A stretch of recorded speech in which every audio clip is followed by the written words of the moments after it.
Welcome to the Real News Network. I'm Gregory Wilpert, coming to you from Quito, Ecuador.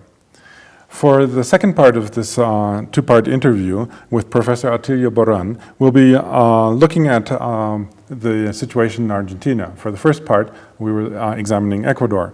So Argentina is Professor Atilio Boron's home country. And for those of you who missed the first part, let me just say that Atilio is an Argentine professor of sociology and political science at the University of Buenos Aires, and he's written extensively on Latin American politics and social movements. Thanks again, Atilio, for joining us for the second part. Thank you for the invitation. So in November 2015, Mauricio Macri won the elections, the presidential elections against his Peronist successor, against the candidate of Cristina Fernandez. Ever since then, throughout the year of 2016, Macri seems to be following the neoliberal playbook, lowering taxes for the wealthy, cutting social spending, and laying off public employees. Now, the other thing that's been making a lot of news, though, is that he also forgave the debt to a company that's belonging to his family, and it was up to something like $300 million that was forgiven. So, how do you see the Argentine public reacting to these things, and not just the scandal of the debt forgiveness, but also the entire package of neoliberal programs that have been implemented in Argentina? Well, Greg, I would say at the beginning, there was a sort of great hopes, because the campaign against Cristina has been so strong and so vicious that many people believe that, well, now we enter into a new phase in Argentine history with an honest government, with an efficient government in which the major social advancements produced during the Kirchneristas years will be sustained, but also will be improved, so on and so forth. And this explained that Mr. Macri had a reasonably good index of popular support, basically 50%, even after the beginning of the hard economic policies. Now it is something very interesting because of this scandal of the Correo Central, the debt of the Correo Central.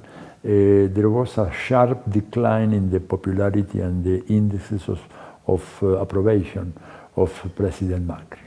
I think that after 1 year and a little bit more, people start saying that it is enough, and want to do something different. I think that he also, well, is a politician which is very, very impulsive. He is unable to distinguish the difference between being a CEO of a big corporation and the chief of a state, in which, in the second case, you at least have to talk with your allies, but he doesn't talk to anybody. And even he doesn't listen to his own advisors. And he's making many mistakes.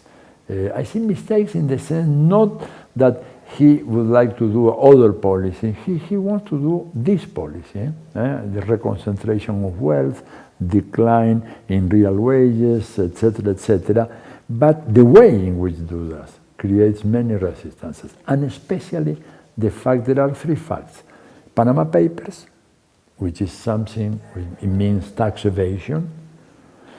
Bahamas, the same, and now with the Correo. With the Correo is a major scandal. The group, which was held by his father, had a debt of $300 million with the state from many, many years. Finally, the group, the Macri group, proposed to the state, in this case, the same Mauricio Macri, a reduction of 98.3% of the debt, also to be paid from 2017 until 2033.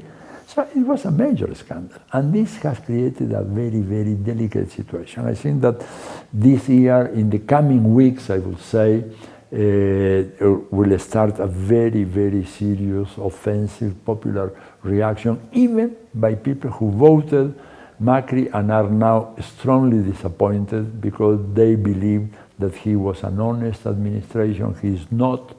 They believe that he was an able administrator. He is not. They believe that he has a good team, and he does not have a good team. And so I think that this year is going to be a very, very, very turbulent year in Argentine politics, and the government faces a very threatening election in October of this year. If the government does not win this legislative election in October 2017, I would anticipate that Macri may become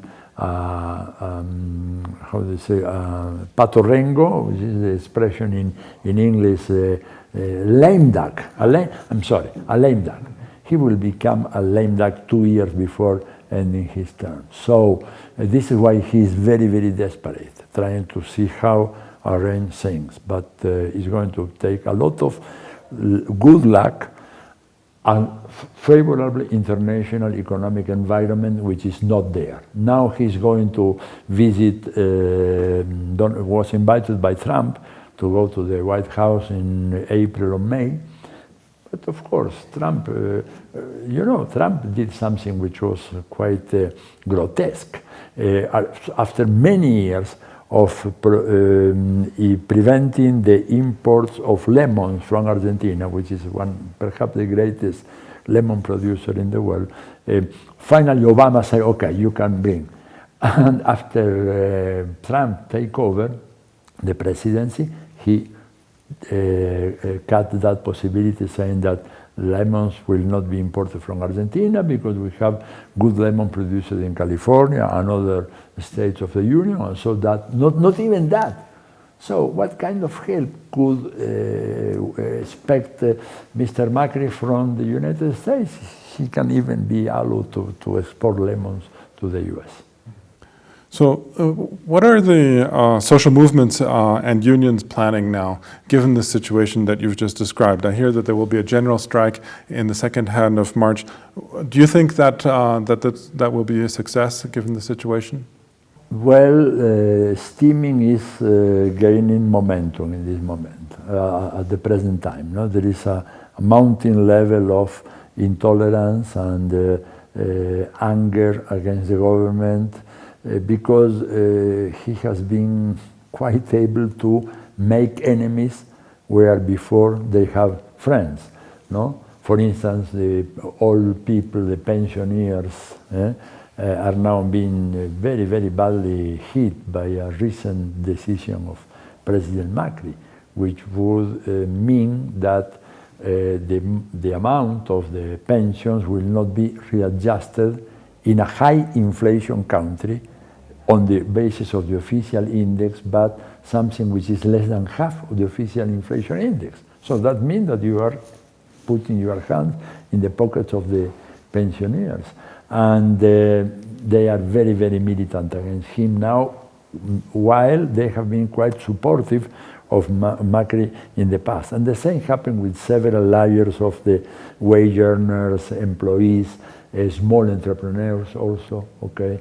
The pymes, as they call in Argentina, small and medium enterprises are being badly hit by the government. There is no credit for them, there is a high inflation rate, and there is not any kind of incentives. The cost of production have skyrocketed because, for instance, electricity tripled the cost in questions of, in matter of months. The same with the provision of gas, which are essential components of the price structure of these small enterprises. So I think that is gathering an impressive storm, a political storm in Argentina, in an electoral year. Given all of the problems that Macri is facing and the problems that the public has been facing with the implementation of his policies, you see similar situation actually in Brazil and in other countries that are currently governed by right-wing governments. How do you think that the right in general is reacting to these problems that they themselves have created? I think that the right is not having a good time in Latin America. Look, in Argentina, the situation is quite critical. In Brazil, it's even worse. But in Brazil, by contrast with Argentina, you don't have social movements and political forces which are by tradition very weak in Brazil and traditionally are very strong in Argentina. But look the situation of President Bachelet in Chile with an index of approval in the teens, 15, 16, 17%. The country was considered the economic miracle of Latin America. They don't have any political alternative. Okay, people are running away from the polls. They are not going to vote anymore. In the last presidential election in Chile, voted barely 1/3 of the people who were in capacity to vote. Situation in Peru is not better. Situation in Colombia, well, Colombia is some very serious and complicated economic problems, aggravated by the question of the paramilitarism and so on. So the right, I think that in Latin America has proved that after 30 years, 40 years of neoliberal policies, they have very little to show. And they are unable to win elections. In the case of Argentina was, I would say, just an electoral accident. But in the case of Brazil, today, the front-runner candidate for the 2018 election is Lula. They don't have anyone able to defeat Lula. What they are going to do is to prevent Lula from being candidate. That was actually one other thing I was going to ask you regarding how Macri became president in the first place. You called it an accident. Why is it that you call it an accident? What happened? Because I think it was an accident for the many mistakes made by the Kirchnerista government in the last year. Okay, economic mistakes, for instance, do not fight seriously against inflation, which was undermining the social policies. The government gave a lot of money to the poor, but given that the inflation was running out of control, at the end of the year, you have lost 35–40% of what you gave to the poor. Mistakes such as insisting in a presidential formula which was just pure Kirchnerism. Okay, Scioli, Zanini. It was a formula which was good for 1/3 of the electorate, which is Kirchnerista. But in order to win, you need to have a wider political offer, and they failed to do that. They made another serious mistake in the election of the critical province of Buenos Aires, which they lost. It's the first time in history in which, being government at the national level, the Peronistas lost an election in the province of Buenos Aires. Never happened before. There was only one case, that was in 1983, but the Peronistas were not in power at the national level. Alfonsín was in power. But then, losing the province of Buenos Aires was a major, major blow to the electoral fortunes of Peronism, and this is why there was a second the ballotage, and in the ballotage there was a small difference in favor of Macri. It was nobody expected that. They were not. I can tell you a story. For instance, the meetings of top candidates at the provincial levels or legislative positions of the running alliance, Cambiemos, that's the name, in which all were absolutely convinced that when talking with the sociologists, economists, that they were not going to win, that they were thinking in the 2019, that their goal was being very well positioned for the election of 2018. And to their surprise, they won 4 years before the schedule.